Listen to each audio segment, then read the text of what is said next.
Changer de vie, un choix que Pierre a fait il y a 4 ans. Allez les mémères.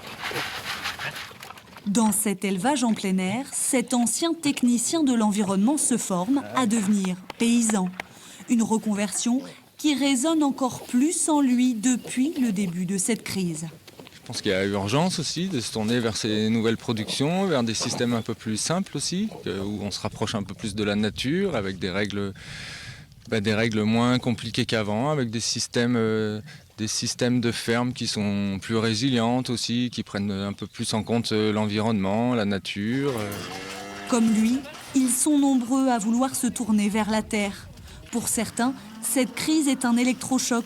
Exemple, pendant le confinement, les demandes pour suivre une formation agricole ont augmenté de 40% par rapport à l'an dernier.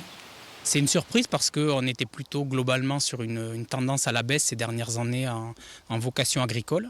Et là, on a l'impression que cette crise sanitaire peut éventuellement régénérer, ressusciter des vocations.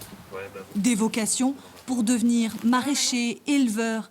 Mais y a-t-il de la place pour tous? On a des agriculteurs qui vont bientôt arriver à la retraite. C'est un renouvellement important à faire. Donc oui, il y a de la place. Et je pense même qu'il y a de la place pour des nouveaux projets. Des projets parfois très atypiques. Préparer au mieux les agriculteurs de demain. Un enjeu majeur, une mission pour ce centre de formation de Haute-Vienne qui s'organise déjà pour accueillir 2 fois plus d'élèves en octobre.